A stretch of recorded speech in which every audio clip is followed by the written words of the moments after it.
Although alam ko bukas pa 'to, pero baka makalimutan ko dahil nakalimutan ko 'to last year or nakalimutan ko ata 'to last year. So, ah, happy birthday in heaven to Sinang, my lola and yaya.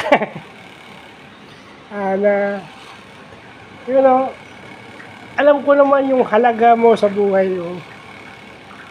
Gusto lang sana kita batiin na happy birthday. So, ito na yun. Nangyayari na yung lahat ng sinasabi mo sa akin. At tama ka rin na mangyayari yung mga nangyayari kapag hindi na kita kasama. Siguro, hindi ko maiwasang hindi umiyak kasi wala akong tungkod eh. Namimiss ko lang yung tungkod ko.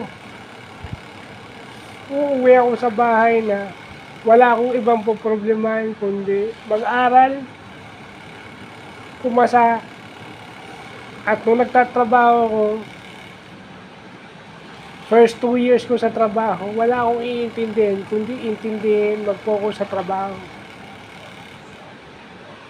Yun yung nawala sa akin. Kasi ngayon, kahit na may kasama ako sa bahay, there is no equal kung ano yung nagawa mo sa akin.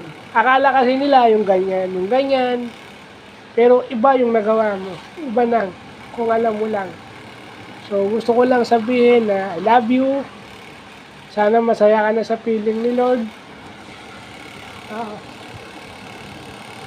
Alam ko, guardian na rin kita eh. So, kung itong mga paghihirap na to, worth it. Sinabi mo naman to before.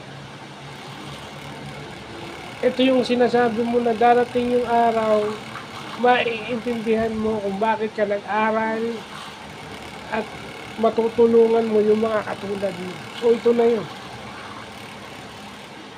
Again, happy birthday in heaven. Love you. At saka, sana bantayan mo ako. Tsaka, pakikumusta na lang ako kay nanay, tatay, lolo Tom, tsaka lolo Training.